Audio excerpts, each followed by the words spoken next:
Good morning, everyone. I would like to call the October 24th meeting of the California Housing Finance Agency to order and welcome you all. We've got some good topics to discuss today, and I'm looking forward to this. And with that, Courtney, can you please call the roll? Certainly. Ms. Avila Farias? Ms. Cabildo? Here. Secretary Moss? Ms. Lamone? Present. Ms. Wyant for Treasurer Ma? Present. Mr. Prince? Here. Mr. Russell? Present. Secretary Sin? Present. Ms. Sotelo? Present. Director Velasquez? Present. Dr. White? Present. Mr. Williams? Present. Ms. Johnson for Director CalHFA? Ms. Peralt for Director Stevenshaw? And Ms. Johnson Hall? Good morning. Present. Chair, we have a quorum. Terrific. Thank you very much. With that, we'll move to the second item in the agenda, which is the minutes from our last meeting, which is June 20th. They're in the board package, and you've been able to review them all. I'd like to entertain a motion to approve the minutes in a second, and our protocol is, unless there's a commentary on that, that they're deemed approved with that motion and second. So thank you, Director Prince. There's a motion to approve. May I have a second, please? And Director Cabildo, thank you very much. So motion has been made and second to approve the minutes, so they are deemed approved. And with that, we're on the third item, which is board chair, executive director comments. And I'd like to start off, I'd like to acknowledge a couple of new faces around the table here. First is Caitlin Johnson, who is here at her first meeting of the California Housing Finance Agency on behalf of Director CalHFA from the newly renamed Office of Land Use and Climate Innovation. Welcome. And I'd like to notice that this was formerly the OPR, Office of Planning and Research. And so this is a good opportunity with this rebranding to sort of identify critical issues for California. And we're very happy that you're here to sort of participate with us at the intersection of housing and climate change issues. So thank you so much for joining us. And I'd like to also acknowledge Rena Wyant as the delegate for the state treasurer, Fiona Ma. And as I'm sure many of you know, she is executive director of CIDLAC and TCAC. This is her first meeting with us. And I noted before talking to her that we all need to be very nice to her because those are two very important agencies for us. So welcome, we're very much happy to have you here. And in terms of like other sort of transitions, I want to acknowledge a few things. The first is that our Deputy Director, or former Deputy Director, Chris Schultz, has been asked to take a new assignment with the state, so he has stepped away from CalHFA. I'd like to acknowledge Rebecca Franklin, as will be the acting Chief Deputy Director, and thank Chris for his work on behalf of CalHFA, and thank Rebecca for stepping up in her service to the agency and to the housing initiatives that CalHFA is involved with. We very much appreciate your work to sort of help us through, and appreciate your stepping up on behalf of the agency, so thank you.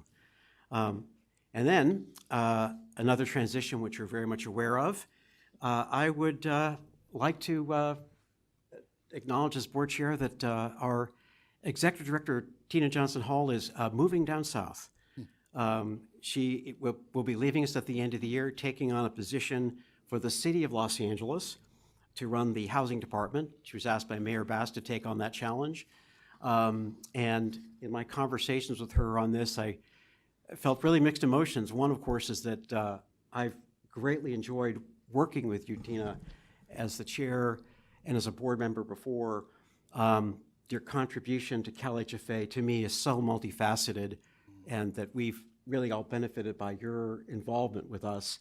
And from this, you're taking on the position as a board member to revamping our mission vision statement and everything that followed from that, and the incredibly strong staff that you've built up over the years. So thank you so much. I think this is a case where our loss is Los Angeles' gain.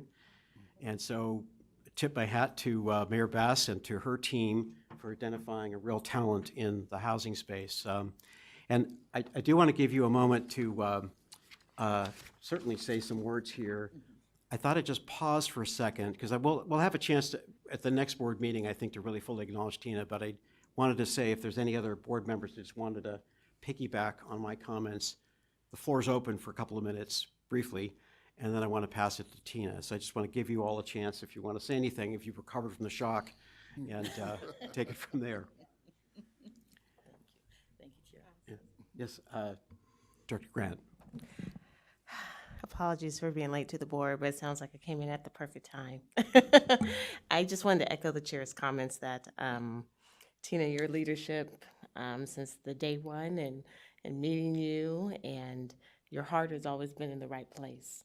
It's been in the right place when you were a board member. It's been in the right place when you were executive director. And we have felt and have witnessed your passion in every action and in every conversation. And just, we're forever grateful for you.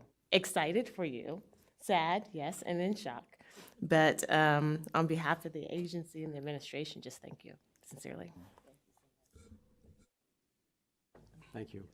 Director Williams. Well, I'm still in shock. I must admit I needed medical attention when I got that text. But I have to say, our state is indebted to you.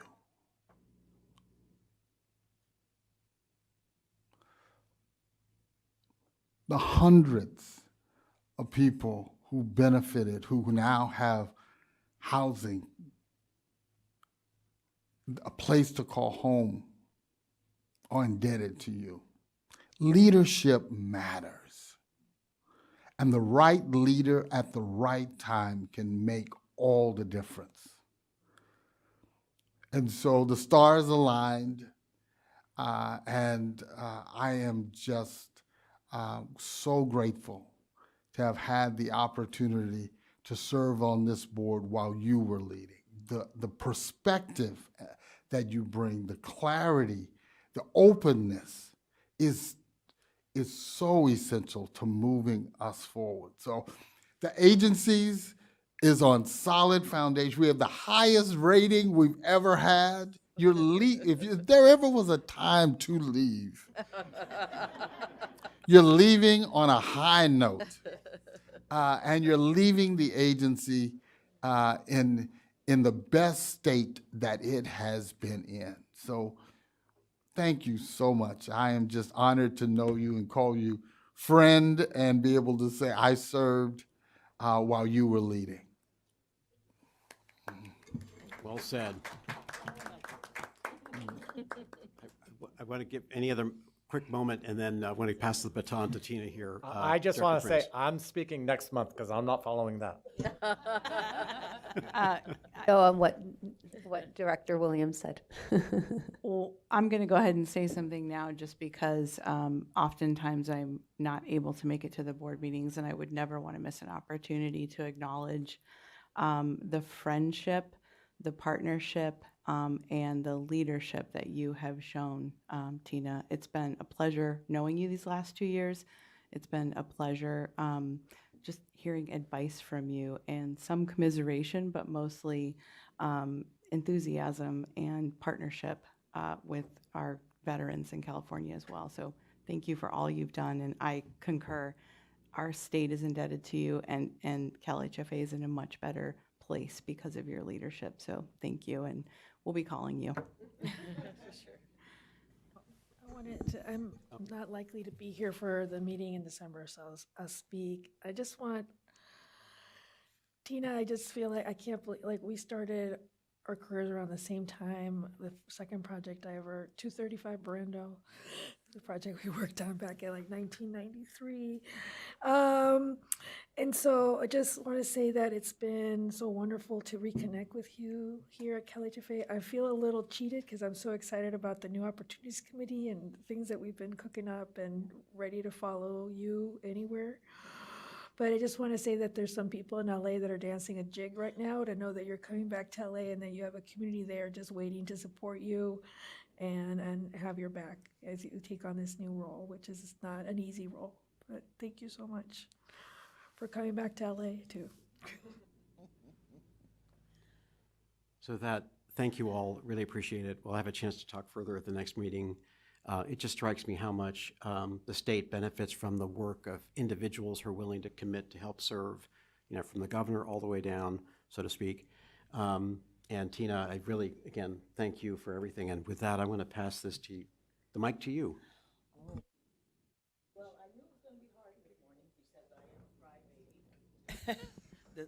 The staff can attest to that. I think this is since the announcement was made, I probably have been at my desk or in front of them just full of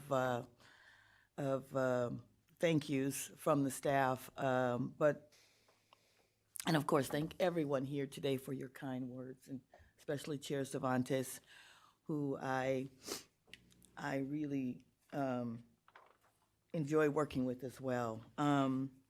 Obviously, it's been an incredible journey, an incredible chapter of my life leading CalHFA, particularly these past 3 years living here in Sacramento, Sacramento has a wonderful nightlife, by the way, and serving as the executive director. And then, and I will tell you that accepting this new position, while I'm incredibly excited to work with Mayor Karen Bass, it was really not an easy decision for me. In the end, there were 2 deciding factors. First and foremost, of course, is returning home. It is my home. It's where I started my family. It's where I started my career. And it's the place where my children and grandchildren still live. And like many people, family is number 1 for me. The other factor was, of course, working with the mayor. She is such an incredible leader, as demonstrated by her work here in Sacramento. And now she's put all that focus on addressing housing and homelessness in Los Angeles. And I know that we are going to be able to do great things together. Of course, none of this makes it easy to leave. However, it does make it a little easier because I feel like I have actually accomplished some things here at CalHFA. I came in with 2 main areas of focus. One was pushing us toward our maximum financial strength and expanding our program so that we can reach even deeper into communities that the housing market has historically left behind. As Director Williams noted, we've got the highest rating in the agency's history, and our multifamily lending is at an all-time high. The programs like our ADU grant, Forgivable Equity Builder, Dream for All, Mortgage Relief, and NMS Housing Counseling also complement our bread and butter down payment assistance business with diverse offerings and equitable assistance. And frankly, our success has now even convinced conventional lenders to jump in. So that was sort of an added value beyond helping the borrowers that I'm happy to say that I participated in with this wonderful team back there. So when I think of financial strength and also reaching communities, I think we got there. And we've also gotten to a place where we are well positioned to do even more. And that's my expectation for my team, which I've shared with them, more. How do we do more? We do that, I think, by using our ability as an HFA to bring more capital into the state. That's how we do it. Because this is specifically what HFAs are designed to do. And when our state is facing a scarcity of resources, we really need to take advantage of it. So I could go on, but I can't go on any longer without saying that obviously none of this would have been possible without the staff. I hate to leave them. But I did everything I could to position them so that they can work without me. That was my goal, and I've told them that. This is not about me. It's not at all about me. It's about the housing that we could deliver to those folks who need it most. And I probably know that better than most because I was one of those people, as you all know. So they're creative, they're intelligent, extremely hardworking. So you guys take care of them while I'm away because I'll be back if you don't. I can't tell you how I just think to myself how capable they are time and time again, despite challenges. Remember, when I started, we were in the middle of COVID, and they still came into the office.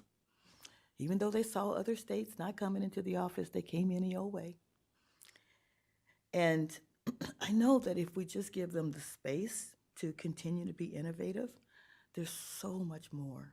There's so much more that they could do. So I'm really excited that part of that, so much more, is the work that Dr. White is going to talk about a little bit later today. It's going to give you a taste of what is on the immediate horizon and what's to come. That new Opportunities Committee, thank you for stepping up. It's going to be really exciting to see what they come up with and how they share that with the staff. And I'll be listening in on the board meetings when I can to make sure. Also later today, we're going to hear from Ellen Martin, who's going to talk about phase 2 of the California Dream for All. The team, including our lending partners who are working directly with home buyers, and they're working through the process right now, and we've already seen some really, really great success stories. And speaking of Dream for All, I'm proud to announce that phase 1 of the program very recently won an award early this month at the NCHSA conference. It was recognized in the homeownership, empowering new homeownership categories, and that marks the 3rd award for CalHFA in 3 years. Back to back, and then next year, 2 back. So if you remember, we won for the ADU grant program. We won for a trophy for revamping our financing systems. And think about this. These awards are given to us by peers. These are folks who know how difficult it is, how challenging, but also where the opportunities are. And they just looked at little old California and said, yeah, you got it. Oftentimes when we walk into the rooms, they know exactly who we are, and they're so happy that we're there so that they can engage and learn from us. So as I said, I didn't do as much as I wanted to, but I got us on the right path. So this is also a good time to remind of a couple of other things that has happened since we last spoke. Just our SNP program administered financing that created and preserved 3,300 units before it closed down. That was a program that was introduced several years ago. We got through it. MRP, got that all done. Thank you, Rebecca, who has now 4 jobs. Thank you. And then, of course, one last issue that I wanted to provide a quick update on involves ADUs and a couple of major companies in the ADU construction ecosystem. We have heard some consumer complaints. While we do great things, we often have to respond to those complaints. And this complaint was regarding several contractors that we have elevated. And so we have elevated those complaints to our partners at DCA and DFPI. The CalHFA's grant program is not implicated. And again, Ellen's going to give you a little bit more detail. We're not implicated, in fact, because those grant funds are protected. They are distributed through a managed construction escrow process. We all might remember that. And that ensures that the ADUs get to completion. And that and if they don't get to completion, then the ADU grant funds are returned to us. However, there are bad actors out there that constitute a threat to the ADU ecosystem, so I wanted you to be aware. Our goal is to do whatever we can in our power to help those folks get to the finish line, because they're innocent in this process. And ultimately, we want what they want, and that is to build an ADU. One other exciting thing, and then I'm going to get off the mic, the bond sale. Remember I talked about the future for us? Yeah, it's in the bonds. CalHFA's latest bond offering through our affordable multifamily housing revenue bond indenture was priced on Tuesday. We had planned a 2-day pricing for the $107 million offering, but the sale was extremely successful, and in fact, we were able to accelerate the pricing and get one of the lowest yields on a housing transaction this year, period. Once again, we had lots of interest from California individual retail orders and professional retail as well. So this is really great news, as this sale brings needed capital to California for us to fund our perm loan commitments. And don't forget, we got a lot of commitments out there, guys. So it's really important for us to continue to preserve and protect this process so that we meet those commitments when the capital requests are needed. So with that, I'm done. I'll probably cry through the rest of the meeting. But I'm satisfied that those folks back there can carry on in my absence, and that you all will do the vision and put the vision in motion for all the other things that we hope to do. And thank you so much.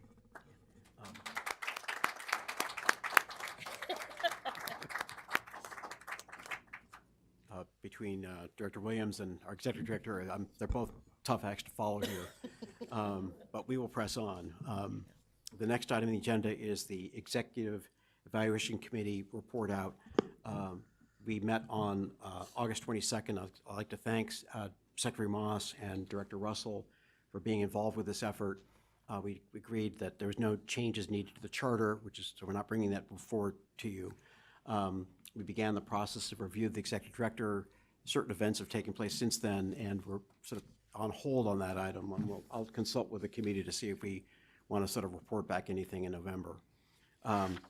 That's the sum total of what I have for the EEC. Are there any questions or comments from members of the board on this item? Don't see any hands raised. I'd like to see if there's any comments or questions from members of the public. And again, our protocol is to ask the members of the public keep their comments to 2 minutes, and so we can press on with the meeting. Courtney, can you see if there's any comments from the public? Sure. If any members of the public would like to make a comment, please raise your hand or come forward.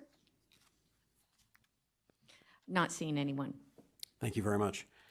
Item 5 is a closed session, and I've been given this to read, so I'll make sure I do this verbatim, which is at this time, the board will convene in closed session pursuant to Government Code Section 11126, Subpart A, Subpart 1, to consider the appointment of a director of multifamily programs. After, we will return to the open meeting to conduct the remainder of today's business. So with that, we'll go into closed session, and I believe Jennifer LaBeouf will stay with us, and we'll pick up the meeting for the public after that. So we'll shut down the feed. Thank you. All right. I'd like to open the floor to any questions, comments from members of the board. We had a thorough, robust discussion in the closed session. I will note that we are speaking personally, and my sense is more than just that. So delighted that you're here and have an interest in working with CalHFA to make this organization stronger, better, and meeting the needs of California citizens. So thank you, Stephanie. Are there any comments from the board? In which case I'll open it up to public comment. Again, we ask individuals if they're going to make a comment to keep it to 2 minutes or less. Courtney, can you please see if there's any public comments? If any members of the public wish to make a comment, please raise your hand or come forward. I'm not seeing anyone. Thank you. I think the next item is to ask for a resolution 24-19. Is there a motion to approve? Thank you so much, Director Prince. Thank you, Director Freitas. There's a motion made and seconded to approve Resolution 24-19. Courtney, can you please call the roll? I'd also just like to ask the directors if they could keep their cell phones away from the microphone. We think we're picking up some feedback. Thank you. And with that, Ms. Avila Farias, Yes. Ms. Cabildo, Ms. Grant, Yes. Ms. Lamone, Yes. Ms. Wyatt, Yes. Mr. Prince, Yes. Mr. Russell, Enthusiastic, aye. Secretary Sin, Yes. Ms. Sotelo, Yes. Director Velasquez, Dr. White, Yes. Mr. Williams. Yes. Resolution 24-19 is approved.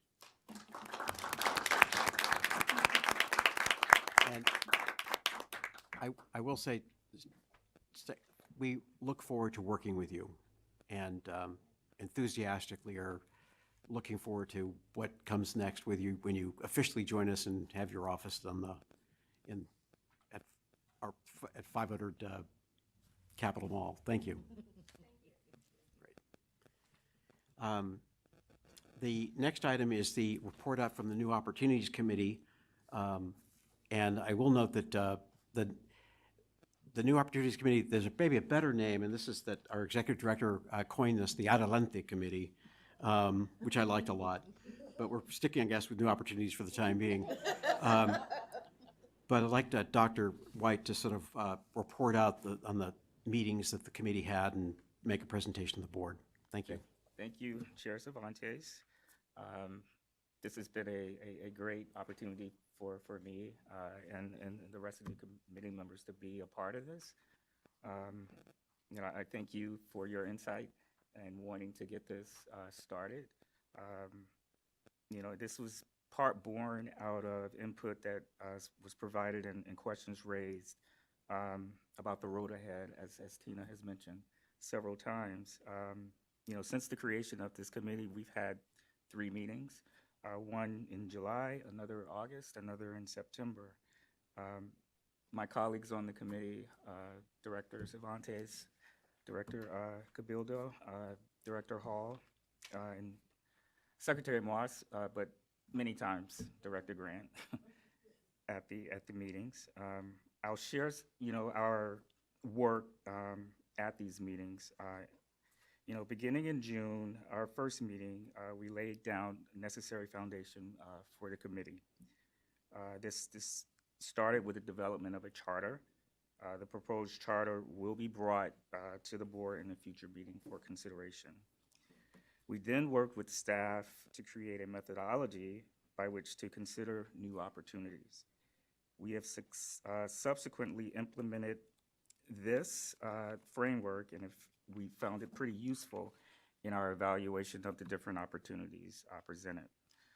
Next, the staff presented a list of potential opportunities that was heavily influenced by our workshop earlier this year, as well as prior conversations over a couple of years that we've had outside of the workshop.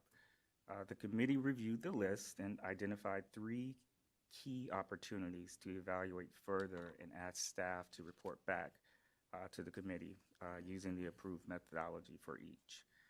For the August meeting, staff was asked to present on 2 of the topics: an enhanced My Home program concept and an employer-based shared appreciation program concept. The enhanced My Home program concept would offer up to 6% down payment assistance using a combination of existing My Home funds and the issuance of taxable bonds. CalHFA is considering this additional level of assistance to address the increasing struggle many low and moderate income households are facing coming up with the down payment and other costs when purchasing a home. The employee-based shared appreciation concept would start as a pilot program with a private partner who proposes to provide the funding for their employees to access a Dream for All-like down payment assistance product. That would be paired with a CalHFA first mortgage and administered by CalHFA. The committee evaluated both proposals based on the methodology that we created for these opportunities, and we agreed that the staff should move forward with developing the enhancements of these business initiatives. When these programs are developed, staff will share details with the board in future meetings. During our September meeting, our third meeting, staff presented the Local Housing Investment Partnership Program. This program involves CalHFA collaborating with local agencies to expedite new construction of affordable multifamily housing, serving households from 50% to 120% AMI, using the agency's ability to be the issuer for low-cost tax-exempt debt and full property tax exemption due to public ownership of the projects. Crucially, these projects could be financially viable without reliance on additional resources from the state.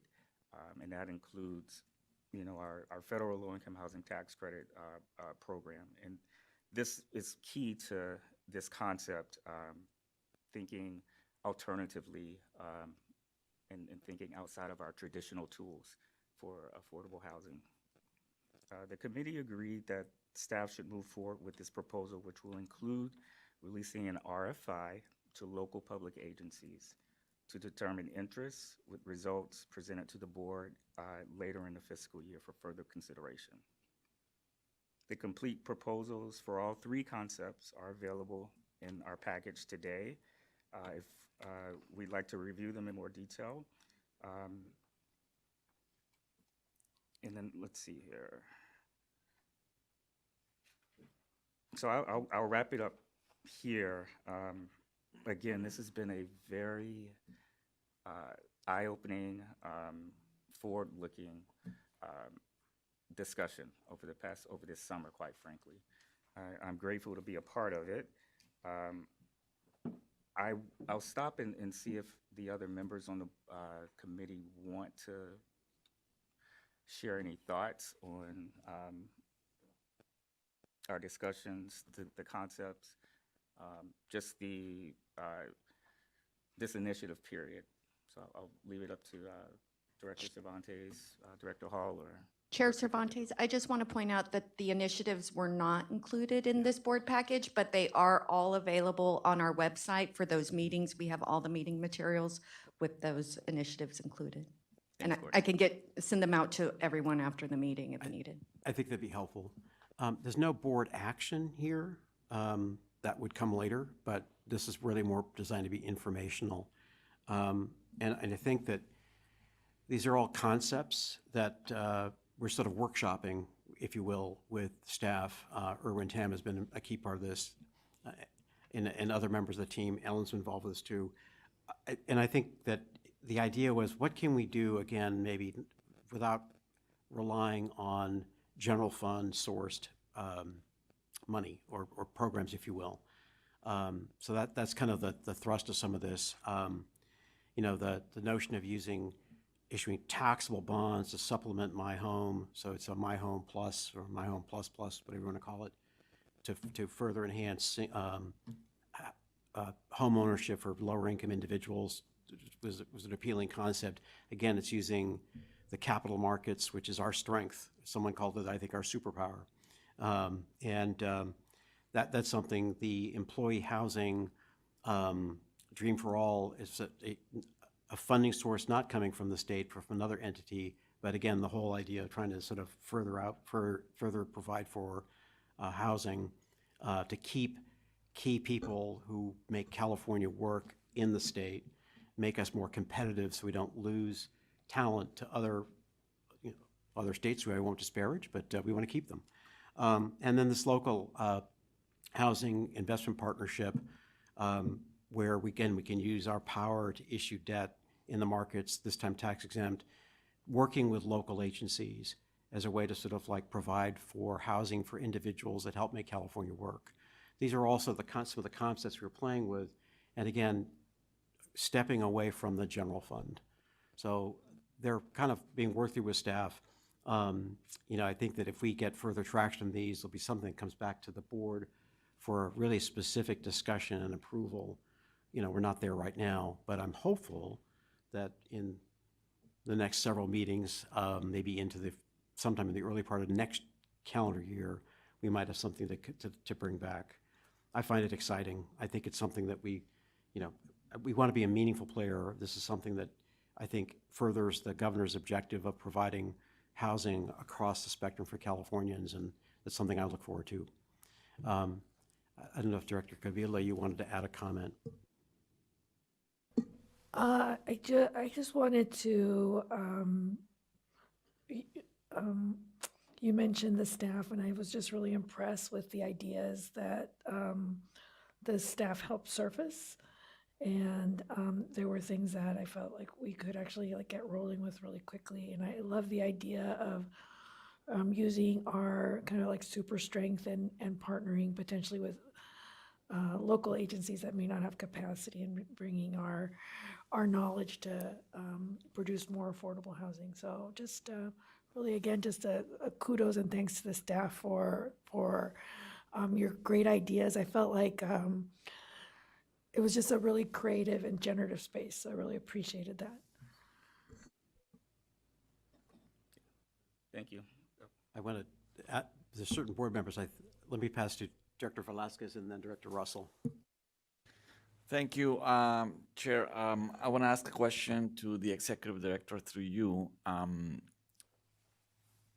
Appreciate the recommendations. I will take a look at them after the meeting, but I'm reminded that the governor issued an executive order recently, maybe 2-3 months ago, on housing, climate, and infrastructure. And I don't have a copy of me here, but I wonder whether some of the items on that executive order that reference CalHFA were brought in as part of the discussion of this committee. And if not, just to remind us that we do have to follow through those items. I believe CalHFA is named, and those were opportunities, and our executive order had very much in mind of the budgetary constraints that we live in. So just wanted to see whether there's any relationship between the work of this committee and those items, and if not, if the staff is already brainstorming with you about the carry on those responsibilities under this EO.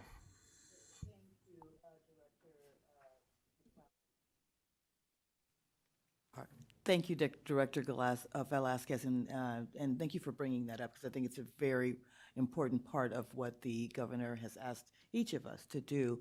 The answer, in short, is yes, but not to the committee as of yet. But I've asked Erwin to step to the mic to provide the board with a high-level summary of what we have done in this regard. In alignment with the governor's executive order for infill, CalHFA has proposed and submitted to the Secretary Moss and her team a 3-phased approach that will study how exactly CalHFA can implement the findings, or do the research and then present the findings, and then develop appropriate responses and programs to the executive order. So again, I apologize, I'm trying to read off my phone. But again, we have submitted this. I believe we've had further discussions. And I think that to the extent there are programs to be developed, it could either come to the full board or to the committee first, whatever the committee's and the full board preference would be. Thank you. Director Russell? Thank you. I actually have three questions. One is the nature of the committee. Is this going to be ongoing? Are we looking for this to continue to, moving into the future, continue to create new ideas and programs? That's actually a great question. We really haven't thought that one through fully. We have a draft of a charter in the works, and it may be that that's something that we want to keep as sort of a standing committee. It was sort of done really in response to the workshop we had back in March, I think, to try to sort of like continue the progress. I honestly, I don't have an answer for that question. It's a good one, but that may be something we talk about going forward, you know, because I think the idea is innovation is not you do something you do once, it's something ongoing. Right. So, Three concepts that I mentioned today, they're great. We're stopping there because, you know, those three in themselves is a great deal of work for the staff to implement, to execute. Once we, you know, get our arms around that, get Ms. McFadden in, then we could start thinking beyond adding to the list. And Chair, if I may just comment, I believe that the charter structurally sets it up as a standing committee. I'm going to ask, and as a standing committee, what is the guidance on that? What are generally what are standing committees? It's an advisory committee, not technically standing. It's only in existence as long as the board wants it to be. Right. So I think what I'm hearing is that there's an opportunity for us to make it what we think we need it to be, the board. And so I guess something for the board to consider. Okay. Well, so part two actually maybe isn't a question so much as a statement. I wasn't able to be here in June when this was formed. If there's the opportunity and the need for other members, I'd be happy to participate without having to complicate things, but just let me put it out there. And the third, okay. I'm not going to try to interpret that. I guess in terms of specific ideas, have we looked at or considered at any time a producer side subsidy as opposed to a consumer side subsidy in housing purchase, for sale housing? That is to say, to help create the production of new housing versus subsidizing folks to go into an overheated market. And I don't expect a complete answer on that, but I think it's an important thing to consider.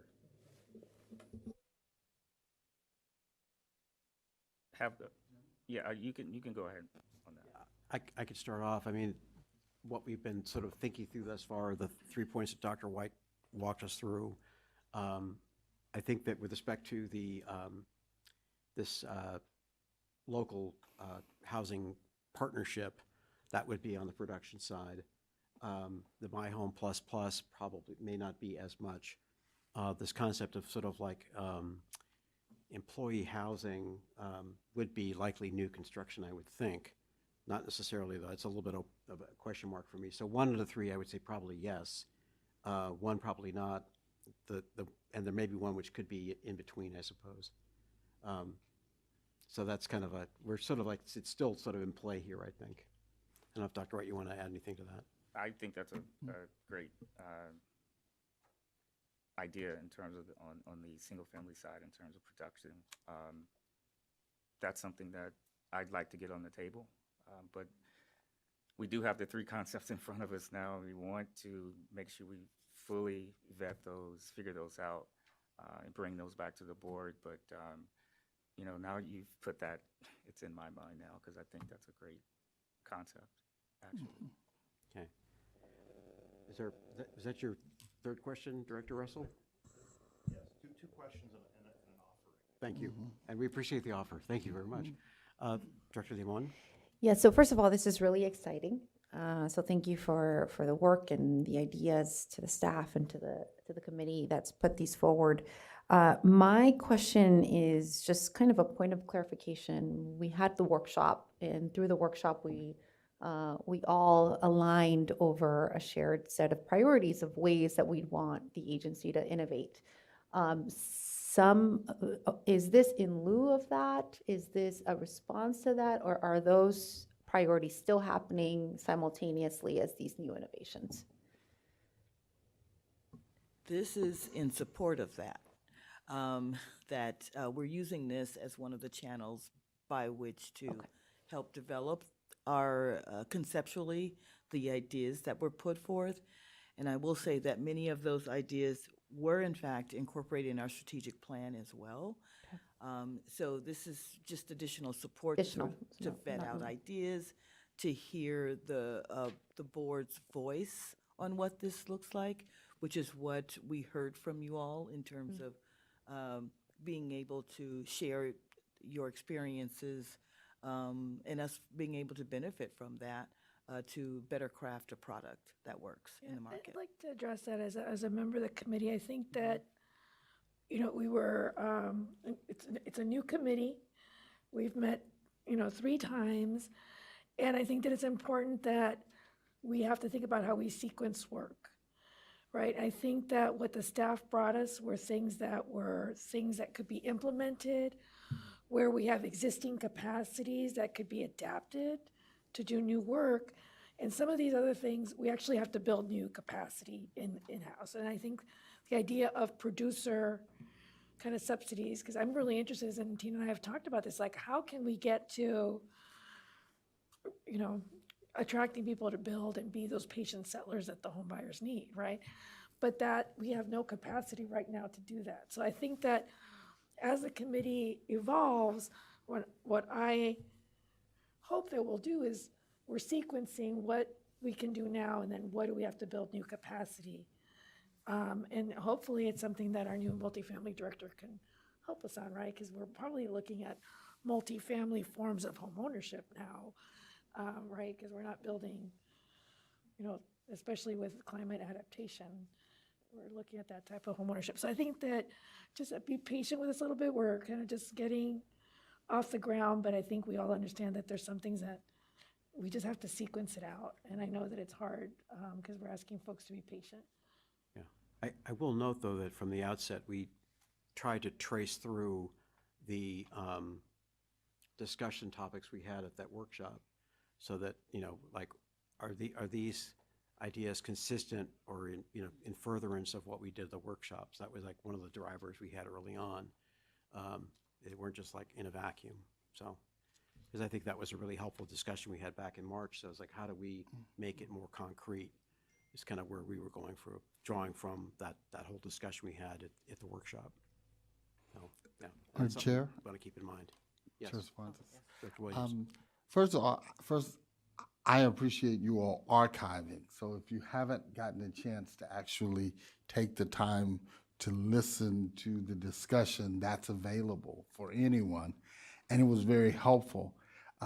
The other thing is I'm excited about, that's the key, you talked about having a superpower. I think one of the other superpowers is the ability for innovation and launch. That is what CalHFA is known for. If there's any agency that can innovate and launch, it's CalHFA.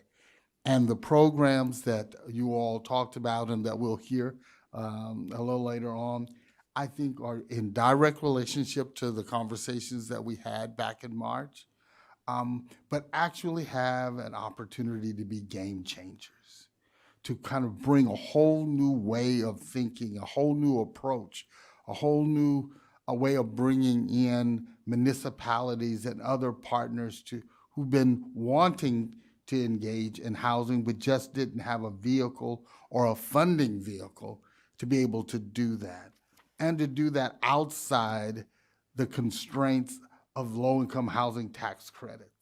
Because right now, that program is so oversubscribed that having an option is absolutely essential to moving both multifamily or any type of housing development forward. So I was happy to tune in after the fact, but I totally support the work of the committee and the incredible work of the staff to take a concept and bring it to the market. And that's what's exciting about the opportunity that we're going to have to hear about what's being proposed. So thank you all. Mr. Chair, just one other comment, and just to everyone on the board, and then just as someone who's been also participating in the committee on behalf of Secretary Moss, one of the freshness, I think, that you were just speaking of, that's occurring in the meetings, which has been just great collaboration and discussion, is also the ever-changing environment. You know, in the midst of us talking about new opportunities, there's executive orders coming down, there's bills that are being passed, there's shifts that's happening in the market. So as often as we're meeting, which has already been 3 times, we're also recognizing the dynamics are changing, so the conversation changes. So just want to also applaud the chair in thinking about, we have 3 concepts, and even though it was 3 concepts that were great in August, right, the next time we meet and dig into them, they might change and shift a little bit based off of how the dynamics are moving. So I do think that freshness of the committee and the sequencing that we're talking about is the constant balance that we're trying to strike. But also very exciting because things keep changing, and it's a really great space to continue to grow. So just wanted to comment on that, and really looking forward to the future discussions. Thank you. Any other questions, comments from the board? No, Dr. White, you're good with? We're good. We can Yeah, wrap this up. and I really do want to note, I mean, the Tina and her staff, Erwin Tam, Ellen Martin, Brecca Franklin, that we're all really key players in this, and there's a lot of creativity on the staff side that we're sort of like working with here. And I'm looking forward to sort of a report out, maybe the next meeting perhaps, or subsequent, so we could talk in more detail on maybe something specific. So thank you all, appreciate that. And with that, we'll move to, we'll move to any questions or comments from the public. Courtney, if you could see if there's anyone from the public who has a question or comment on this agenda item, please. If any members of the public would like to make a comment, please raise your hand or come forward. No. None. Thank you very much. We will move on to agenda item 9, which is a report out from the Audit Committee. I will turn this to the Chair of the Audit Committee, Director Sotelo. Thank you very much, Chair Cervantes and board members. Thank you for indulging my update. The Audit Committee has met twice since our last board meeting. We had a meeting in September and then one again yesterday. So in our September meeting, we had the pleasure of hearing directly from our independent auditors. Mandy and Liz presented and provided the committee with an overview of the audit results for the Housing Finance Fund for the year ending June 30th, 2023. They reported that the agency received an unmodified or clean opinion from both the GAAP financial statements audit and the single audit, which we're very happy and proud to have received. And they further reported that the agreed upon procedures from the compliance audit of the My Home and Dream for All programs revealed that there were no findings. So that is a testament to the good work that the staff and the team at CalHFA have done under the leadership of Ms. Johnson Hall. So I just wanted to reflect that great news and thank the staff for all their efforts during that, what could be a difficult audit period. So that's what happened in September. In October, yesterday, we met and heard directly from our information officer, our deputy chief information officer, who presented with Russell, who's also the information technology manager and safety manager. They have been undergoing a pretty deep audit of our safety systems within IT, and they were proud to report to us that they received an audit score of 6.36 out of a total 7 possible score under the National Cybersecurity Review. So that is a national reviewing agency that looks at best practices of government agencies and how they handle their IT safety procedures. And so I'm glad to report that, we can't do much better than 6.36. So the nice thing about it is that is the first time audit that we've had with that national association. So the practices that we've been implementing over the last several years have really paid off. And for that to be our score on a first audit is pretty spectacular. So kudos to the IT team for that. I'm not seeing any of them here, but as always, it's very important that our cyber safety is first and foremost. The committee also reviewed, Dr. White and I reviewed the committee charter. And as you see in your packages, it's a fairly extensive modification of the charter itself. The rationale that we used was really one where, you know, along with the staff and Tina, we really felt that the audit was, the audit committee is a vehicle for evaluating risk and looking at risk in a comprehensive manner. So when we talk about the risk profile of the agency and the audit committee being kind of the first line of defense when it comes to evaluating it from a board perspective, and then recommending our recommendations to the boards, to the board of directors, we really wanted to be comprehensive in the way we looked at risk. So you'll see from the red line that's included in your package that we are expanding the audit evaluation process to include you know, the changes to the agency risk management governance and framework, and looking at that in line with the agency's strategic plan and our annual business plan objectives, right? So kind of bringing forward what Director Limon talked about. You know, if we have a session, a working session in March, and there's a work program that sets out priorities, and then staff then goes to build those into the business plan. Well, the audit committee is going to take a look at what are the risk profiles associated with compiling multiple programs, or looking at the financial risk profile of developing a rollout of 5 or 6 programs, given the staffing and given the agency's you know, financial position. So it's just, you know, looking at credit risk, looking at market risk, compliance risk, and focusing and continuing to focus on our technology and strategic risk, as well as the business continuity of the organization and the legal risk. And looking at that from an evaluative perspective and reporting back to the board of directors our assessment based on that evaluation. Right, so always keeping first and foremost that the board takes the action, but the audit committee does kind of the background work and the homework associated with that. So you'll see, and you'll get the opportunity to comment and ask questions on the recommended charter changes in item number 10 today.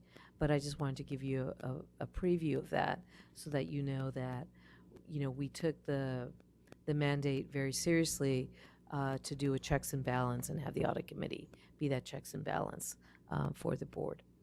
And so I think with that, unless Dr. White, you have additional items to report on, I think that concludes my remarks on the report back. Great. Dr. White, any additional comments? I think it's great that we're adding risk to this. As a lender, we need that, and so I think that's a very positive change. So I think what I'll do is see if there's any, maybe break this into 2 parts here. We have agenda item 9, which is like the audit itself. Any questions, comments from the board on that for Director Sotelo or Director White? If I'm just very briefly, just commending everyone for a clean audit with the complexity of these operations is a remarkable feat. So, thank you. Well said. Any other comments? With that, I'll see if any members of the public who have comment on agenda item 9 with respect to the audit. If any members of the public would like to make a comment, please come forward. No. Okay, thank you. With that, we'll move to agenda item 10, which is the audit committee charter, and there's a resolution in the package, resolution 24-20. And Director Sotelo touched on this earlier, and Dr. White, with respect to the changes to the charter, and I'll just speak. I really appreciate the effort to incorporate enterprise risk under the umbrella of the audit committee. It's an important topic area, something we need to be mindful of, and I'm glad that we've got people tasked on that structurally So kudos on that. I've read through the change to the charter. I really have no comments on that. I'd like to see if there's any comments that members of the board have with respect to the proposed changes to the audit committee charter. And we've asked Ms. Franklin to be here to answer any questions that you may have as well. I overlooked, my apologies. Rebecca Franklin is here to talk through any answer to questions. Director Cabildo? Yes, I have two questions. And the first question is actually, so right now, I understand the duties of an audit committee. Who right now has oversight over the risk management? Is that typically coming to the full board? Is it something that right now is just goes to Director Johnson Hall? Like, oh, so right now, who has oversight over risk management, or is it really like an area that's not having as many eyes on it from the board? So that's question one. Okay. Yeah, we'll break it up. So Rebecca Franklin, Acting Chief Deputy Director, but more importantly for this conversation, Director of Enterprise Risk Management and Compliance. So a few years back, the leadership at CalHFA took what my position is now known as the Director of Enterprise Risk Management and Compliance, and it was formerly known as Director of Insurance, I think. Don't quote me on the exact name. But so at that point, the leadership we've always managed risk at the executive director level, and it is reported to Ms. Johnson Hall, and that is something, CalHFA took a model in which risk was kind of incorporated at the base level of all the programmatic decisions and whatnot. There's multiple ways you can manage and report risk through an agency. In a more traditional profit and loss kind of business model, you will see a committee of the board, an advisory committee of the board being apprised of that information. We currently also every odd year, so every other year, do an enterprise risk assessment that is mandated through the State Leadership Accountability Act. That assessment is a report. I do brief the audit committee at this point of what our findings of that assessment would be. The report then is filed with the Department of Finance. It's supposed to be by December 31st, so we try to do it a little bit early.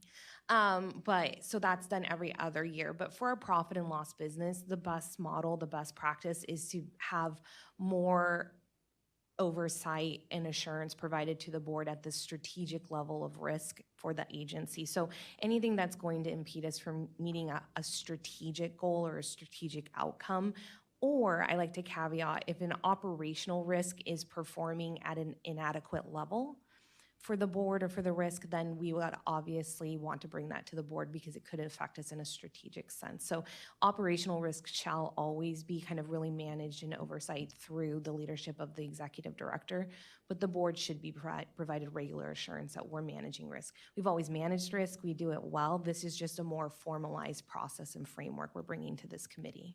All right, and then my second question is around kind of like in the field that I come from, organizations, corporations have just a separate audit committee, and then you have like a separate like finance committee. And so is it okay for us to have a committee, an audit committee that is more than just an audit committee? Like, are there any risks, like from a audit perspective, to having an audit and something else committee versus just a strict audit committee? I mean, it is up to the board, and I've seen it operated in a few ways.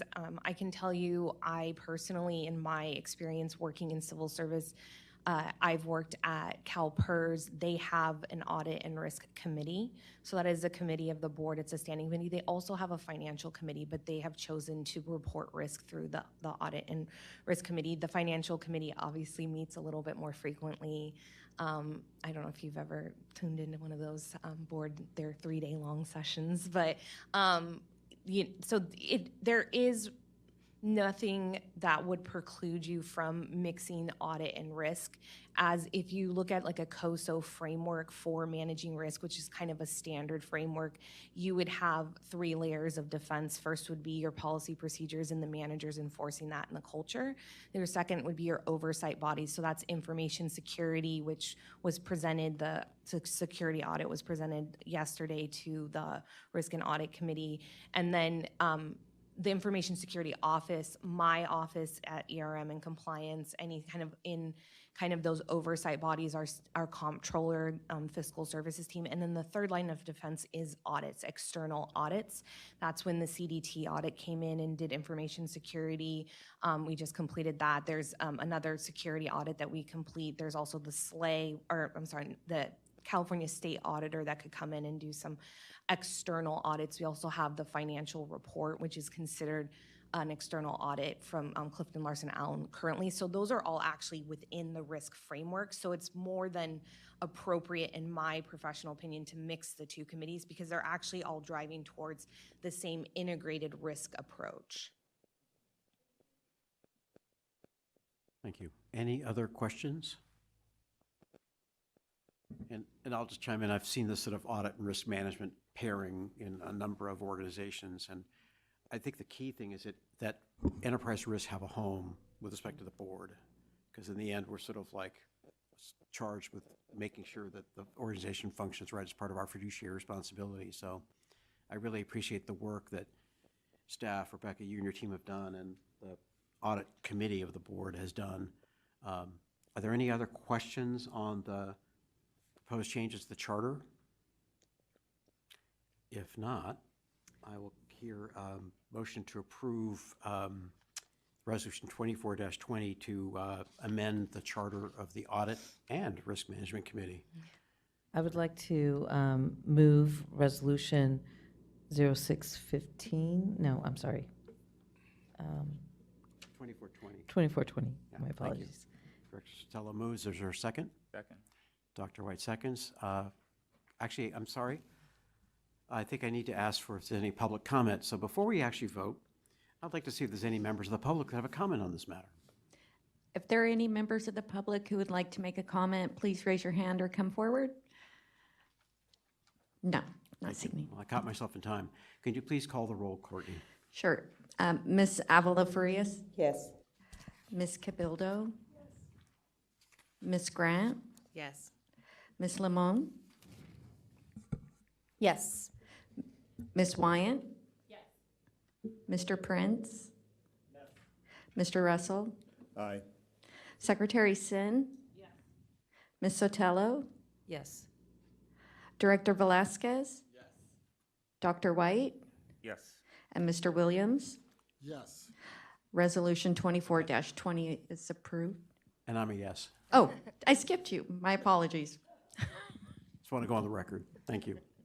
Thank you. Thank you, Rebecca.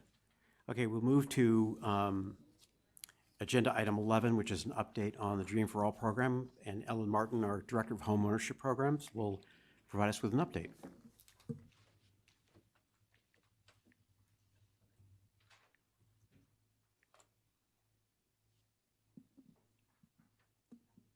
All right, good morning. Can you hear me okay? A little quiet? Okay. All right, well, good morning, Mr. Chair and members of the board. Ellen Martin, Director of Home Ownership, here today to provide an update regarding... I'm sorry, Ellen. Okay. I just wanted to make sure.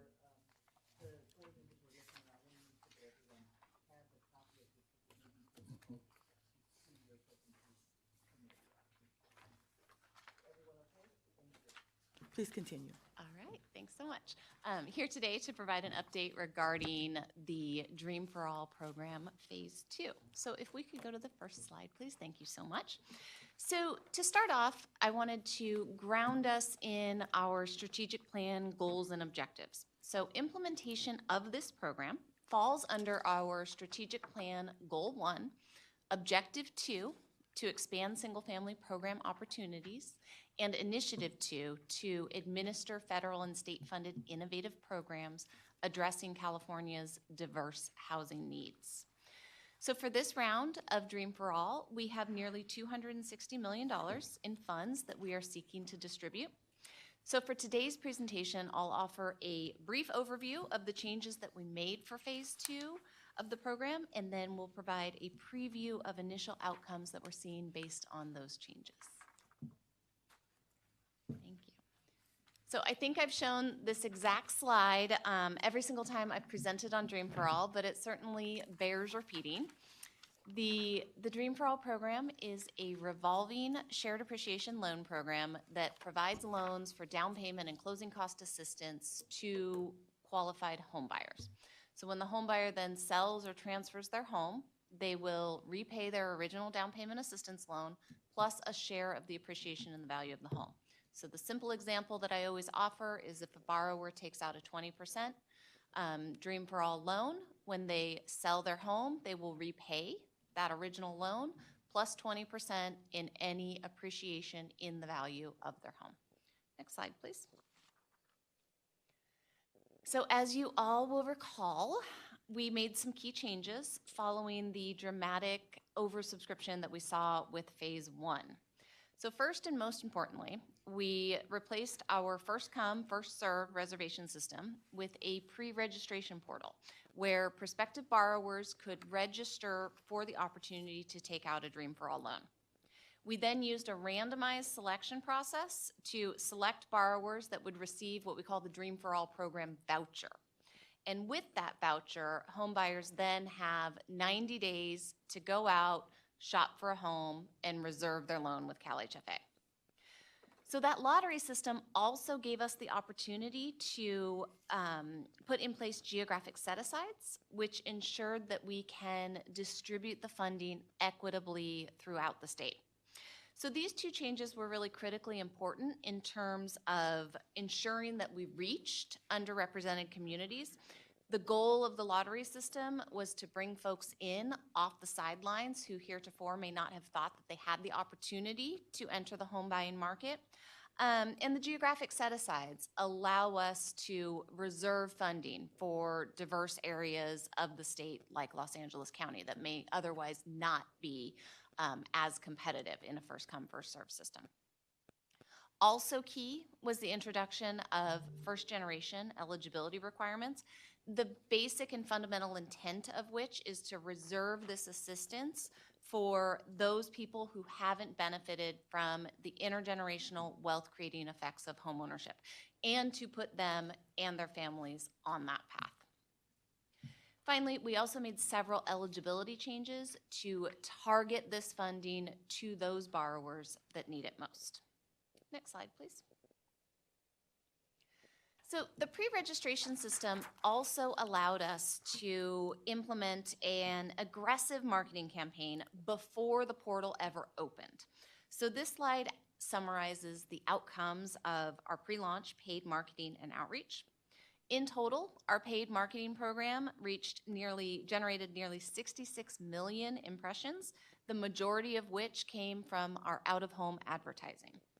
Paid social media and digital display ads also generated significant numbers. And then in terms of direct engagement, we saw nearly 1.5 million direct actions taken on our ads and communications, with our social media ads, our text campaign, and digital display ads generating the most activity. We also partnered with over 100 housing and community advocates. We contracted with community-based organizations that held over 30 community events, contacted 5,000 potential borrowers, and helped hundreds to fill out their voucher applications. Next slide, please. So earned media also generated over 12 million impressions with numerous print articles, TV spots, web articles, blog posts, and a handful of radio spots. Notably, we held an ethnic media panel that led to coverage in about 30 media publications. And we also put together a series of educational videos on YouTube that generated over 100,000 views, and CalHFA representatives spoke at more than 50 business partner and homebuyer events. Next slide, please. So after all of those efforts, we opened the pre-registration portal from April 3rd through April 29th. We had over 18,000 eligible applicants for about 2,000 vouchers, and we saw solid representation from across the state. On June 28th, we awarded 1,700 vouchers and placed another 4,500 prospective borrowers on a wait list that we can tap as loans fall out or as loans come in below the maximum amount and additional funding is available. We also conducted a randomized QA/QC review of the first generation status of applicants, with 95% of those applicants that we reviewed meeting the first generation criteria that we checked as part of that review. Borrowers with vouchers then had 90 days to find a home. That initial 90 days expired in late September. So we did offer a one-time extension and saw nearly 500 voucher recipients take advantage of that one-time extension, which gives them another 90 days. Next slide, please. So just by way of background in terms of the total amount of funding that we are distributing this round, when we account for the total funding allocation, fallout from phase one, interest earnings, administrative costs, we currently have about $258 million that we're awarding in phase two. So as a reminder, that available funding is distributed throughout the state based on each region's percent of households in the state. And then the ultimate number of vouchers that we award will of course depend on what the average loan amounts turn out to be in each region. Next slide. So this slide, just to provide some clarity regarding the estimated number of total borrowers at the end of the day. This slide shows how we go from our initial voucher allocation of 1,700 to our projected estimate of 2,200. So the initial voucher allocation was based on the maximum loan amount of $150,000. That's how we got to 1,700 initial vouchers. What we're actually seeing in terms of reservations is average loan amounts approximating $117,000. So if that average holds, then at the end of the day, we will issue approximately 2,200 Dream for All program vouchers. Next slide, please. So to date, we've issued just under 2,000 vouchers. We've actually seen a little bit of an uptick in the loan amount, as I just mentioned, and the average home price over what we saw in phase one. And so that's not necessarily surprising given both home price appreciation that we've seen over the last year, as well as the much higher proportion of loans that are occurring in coastal high-cost areas. Most importantly, we did see a big uptick in our BIPOC applicants, with over 70% of our voucher holders self-identifying as belonging to a community of color. Next slide, please. So overall, to date, about 56% of our voucher applicants, our voucher recipients, have used their voucher to reserve a Dream for All loan.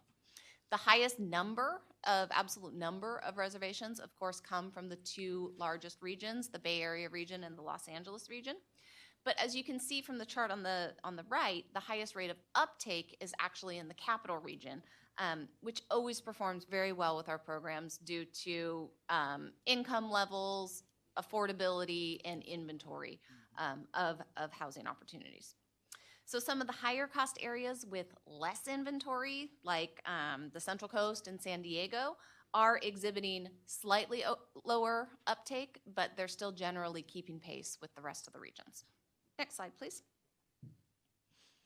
So one of the most interesting dynamics that I'm watching closely throughout this process is migration patterns. Vouchers are awarded based on where the applicant currently lives, but they can purchase a home in any county in which they are income qualified. So what we're seeing is that about 80% of folks that have used their Dream for All voucher thus far are purchasing homes in the region where they currently live. Unsurprisingly, there's a much higher proportion of borrowers in the high-cost areas, namely LA and Orange County, that are purchasing outside of the region where they currently live. Lower cost regions not only have higher rates of uptake, but you're also seeing a much higher proportion of folks living in those regions that are also purchasing in that region, so about 95% of our borrowers. Next slide, please. So this last data slide, I hope you can read it in your packets, but it offers a closer look at demographics, comparing our Dream for All awardees to the composition of California households. So again, we're looking at primary borrower data here, so the apples to apples comparison is to head of household data. As you can see, we did perform very well in the Latino, AAPI, and Black communities in terms of who registered and then who was awarded a voucher. But the key outstanding question, and what we are watching very closely, is what will be the composition of borrowers that are able to find a home and execute a loan be at the end of the day. So we're working very, very hard to make sure our voucher holders have access to the resources that they need to get into the home buying market and to start their home buying journey. Next slide, please. In terms of next steps, the initial round of 1,700 vouchers that we awarded are due to expire at the end of December. We'll continue to issue additional vouchers from the wait list as vouchers expire, cancel, and again, as funding is available as those actual average loan amounts materialize. After a borrower reserves their loan, they have up to 180 days to actually close that loan. So we'll continue to track and monitor outcomes as that final securitized loan data becomes available. So with that, I'm happy to answer any questions that the board may have. Thank you very much. That was very thorough. Are there any questions, comments from the board on the report? Director Limon? Thank you so much, Ellen. That was wonderful. I do want to comment that, you know, as conversations around shared equity loans becomes much more prevalent and conversations around bridging the racial wealth gap, about bridging the homeownership gaps, one of the things that I've become convinced is the importance of investing in the education aspect of it so that people really understand what they're getting into and understand if this is the right tool for them. And I really want to commend Ellen and your team, Molly, CalHFA, for the extensive education and outreach that you did on this program. I felt the pulse of the community. Just a lot of people were coming up to me prior to the launch of the program with a lot of questions and anxiety, especially after the first round. And I had the opportunity to sit in on the workshop that you did with the National Association of Hispanic Real Estate Professionals. I took the course that you provided and found it extremely informative, and saw the anxiety go down after these workshops were released and people participated in the workshops, especially the professionals that were, you know, working with these prospective homeowners. So I do want to commend you for all the work that you did to be proactive, to reach out to communities of color, especially, and it really equip the professionals with the nuances of the program. So great job on that. The question that I have is, what were your lessons learned? And I know that after the first round, there were a lot of lessons learned that were incorporated into the execution of phase 2. After, I mean, you're not done, but I think some of the hardest parts of the launch of phase 2 are behind us, from my interpretation. I may be wrong. But what are the lessons that you've learned from this iteration? Is my first question. And my second question is, have we seen any sales happened yet? And what are the numbers there? And how do those get kind of re-established into the pot so that more people can access the program? Great questions. Thank you. And thank you so much. We did work really hard on the education piece. Molly and her team crisscrossed the state. One of her superstars, Leanne Walker, was working, I think, at one point 19 days in a row in order to get out there and make sure that real estate professionals and home buyers all were aware of this program and educated so we could get out there. So thank you. Appreciate those kind words. So in terms of lesson learned, I think we learned a lot of lessons about direct consumer-facing applicant processes that we can implement the next time we have something like this. I think largely we're finding the randomized selection process and the voucher pre-registration portal to be a big success. But there was a lot of back and forth with consumers that occurred as we were reviewing applications for eligibility, and then as we conducted the QA/QC review with our outside investigative firm. So I think we learned a lot of lessons about what we want to ask consumers to, striking that appropriate balance between an easy application process and making sure that we get all the information we need to verify eligibility so that we're not having to go back and forth to the consumer and potentially having the opportunities for a missed communication. The other thing I think we learned is the need to have well-documented communications with these borrowers, and to be able to ensure that, you know, when you're dealing with 18,000 applicants, we want to make sure they read every single one of our emails that advise them regarding when the randomized selection process was going to occur, whether they needed to submit additional applications, when they got a voucher. So I think we learned really quite a lot about how to implement a pre-registration system like this, where we're interfacing directly with consumers, which we don't normally do. In terms of sales, yes, there have been a handful of sales, and I should have commented that that is also included in the funding available for this round. To the extent that there have been payoffs, it's less than 5. So it's not big numbers yet, but as sales occur and folks pay off their Dream for All loan, then those funds go back into the pot and they're available for distribution to other borrowers. Thank you. Thank you, Director Limon. That was impressive due diligence, by the way. Well done. Any other comments, Director Williams? I'd like to also just thank you and the whole team for your outreach efforts. I'm aware of the work that you all did to connect with the Central Valley, and I know that dealing with first-time homebuyers is often a challenge because of the lack of information and lack of knowledge, and even the hesitation about entering into all that this entails. But I think you all have really provided the information in a way that people can receive it and understand it and process it, and assist those realtors with the information as well, because that's a key element. One of the interesting things that's kind of happened since the launch of this program has been the whole lawsuit with realtors and the whole change in the way realtors are working with prospective buyers.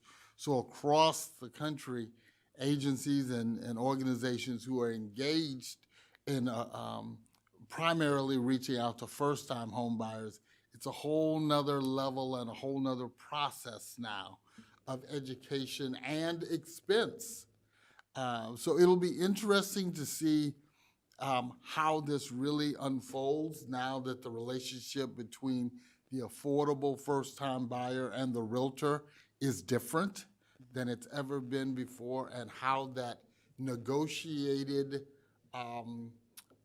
payment or compensation impacts the ability or the cost to that buyer, and how they are able to find the resources to cover that, in addition to the other costs that they may need to incur as well. I know that's not our issue, but as you shared, Belinda, there's constant change, and that's one of the ones, and that really is a significant change, particularly for those who have limited resources to begin with.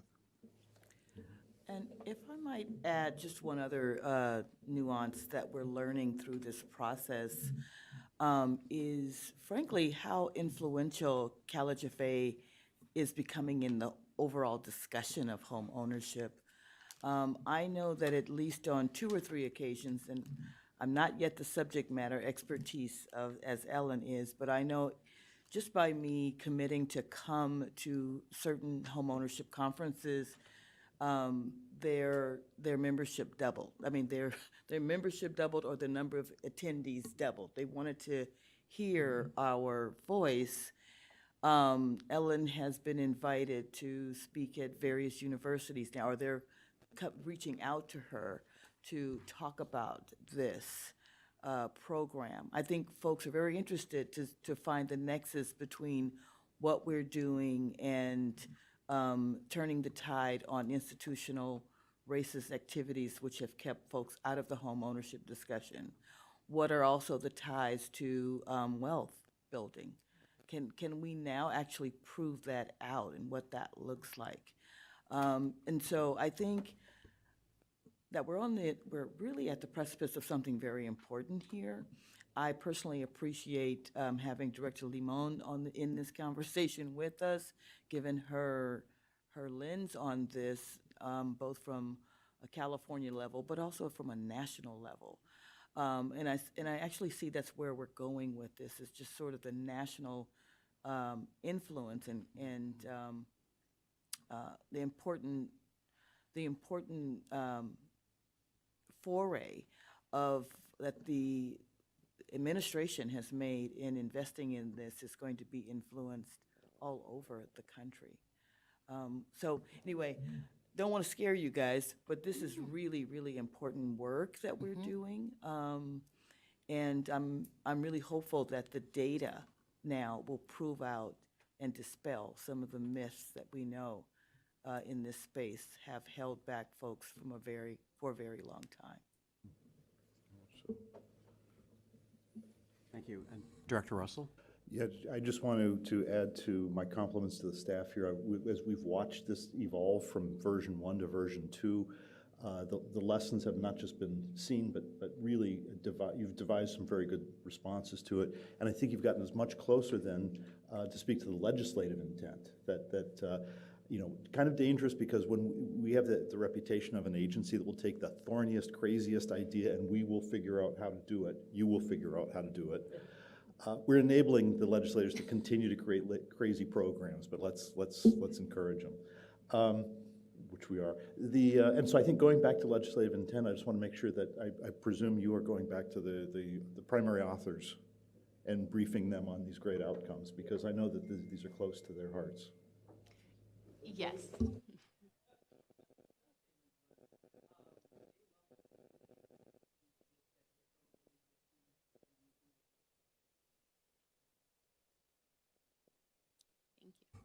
Thank you, Director Russell. Any other questions or comments from the board? And I'm sorry, that also includes the treasurer's office as well. There you go. Good credit where credit's due. So Mike, one question, Ellen, is in terms of like at what point do you think we'll have enough data on the loans closed part? Is it in the first quarter of next year, or in our January, February meeting, or whatever? Is that the timeline? I would anticipate we start to have securitized loan data once we've gone through this first tranche of 1,700 vouchers. We will likely see, you know, any number of vouchers fall off in December, and then we'll be starting brand new with a brand new 6-month window for reservations for, you know, the subsequent tranche. But as folks close their loans and securitize those loans, then I think we'll start to have enough volume of securitized loans that we can start to report some outcomes on that. Okay, thank you. Chair Cervantes, I just have one more question. Yes. Given that we had such a great response and it was so popular, do we keep information on the folks that did not make it to the waiting list? And is there an effort to work with our community-based organizations to continue education and outreach to those communities? Yeah, absolutely. So we had significant upticks in subscriptions to our e-news, and we always recommend that folks subscribe to our e-news in order to stay current regarding existing and potential future CalHFA programs. And so we do fully intend to stay in touch with the network that we've created through that e-news process. And are we working at all with our community-based organizations to continue the education for those home buyers that may not be able to take advantage of the voucher, but maybe this is a good entry point for them to start discussing and planning for purchasing? Yes, we are continuing to identify any opportunities for partnerships with CBOs. We also have our NMS program and the housing counseling agencies that we work with through NMS. We work with those CBOs and housing counseling agencies to also make sure that folks that did not receive a Dream for All voucher are aware of other CalHFA down payment assistance programs, such as My Home, such as the upcoming Enhanced My Home product, that may be sufficient to help them overcome those remaining down payment assistance barriers and start their homeownership journey. Okay. Thank you very much. Any other questions from the board? Really a thorough presentation. Thank you very much. That's super helpful. And we look forward to getting the results in after all this hard work. Courtney, could you please see if there's any comments, questions from the public? And again, we ask individuals to keep their comments at 2 minutes or less. Certainly. First, though, Chair Cervantes, I apologize. I did not record your vote for Resolution 2419, and I'd like to have that for the record. Oh, I'm a yes. Okay, thank you. If there are any members of the public who would like to make a comment, please come forward. Not seeing any at this time. Okay, thank you. Ellen, thank you so much. With that, we are now on to agenda item 12, which is informational reports. They're all in the back of the agenda package. We've got staff in case there's questions. Any questions on the various written reports? Okay. I will say that maybe a year from now, when we do the one for the legislative wrap-up, I'm looking forward to seeing what, maybe with fresh faces in the legislature, what we might have on the way of the housing front. But thank you all. I don't think there's, I guess, maybe I should see if any members of the public that have comments or questions on the written reports. If you could ask Courtney. If any members of the public would like to make a comment, please come forward. We have none at this time. Thank you. Then item 13 is other board members, matters rather. This would be, topics that we might want to consider for future meeting. It's not agendized for a thorough discussion here, but are there any items out there that board members would like to maybe consider we can talk about at a subsequent meeting? Is this an opportunity for me to say I went to the Kelsey Ayers event on behalf of CalHFA? It was an amazing development. It was a very different kind of grand opening than I've ever participated in terms of it just really was community-led, the residents took people on tours. It was just pretty fantastic. And the design was different from anything I've seen before in multifamily. And I've seen a lot of multifamily development. So I was just really happy that I was able to go on behalf of CalHFA. Thank you. Thank you for going. And we did go to with Director Prince, I went to wasn't a groundbreaking, it was a wall raising program in Sunnyvale, and Director Prince spoke and was very articulate. And I was glad I was in the audience and he was speaking, so thank you. Director Williams. I just like to acknowledge and thank Director Johnson and Director Velasquez for attending our, Johnson Hall, I'm sorry, Velasquez, for attending our State of the Affordable Housing event in Sacramento. It was hosted by Fresno Housing for the first time. We had the representatives for the state at the community development. We had CalHFA, and we had the Federal Home Loan Bank directors all on the same stage at the same time. We had over 450 people attend, and it's the beginning of something great, and I just want to appreciate both of you all and the role that you played, and thank you for making it an incredible event and very powerful as well. Thank you, Director Williams. I just wanted to say that was first class event. I'm sure that Director Velasquez would agree. And I think what it showed was the power of the Central Valley, that I think it's been sort of a quiet conversation, but it's a very loud conversation. I think it actually speaks to your leadership that you could bring so many people from the community and beyond. I saw banks, I saw investors, I saw the mayor, everyone cradle to grave who is interested in housing. And so it was such an impressive event, and I hope you will invite us again next year when you do that. Any other general board matter items? So with that, our last one is public comment, and this would be opportunity for members of the public to speak on anything that they care to in regarding CalHFA. If you could, Courtney, see if anyone has a comment. If there are any members of the public who'd like to make a comment, please come forward. None at this time. Thank you. Well, with that, we're at the end of our agenda, and so I will adjourn this meeting. Thank you all for your active participation, and we'll look forward to seeing you next month. Adjourned.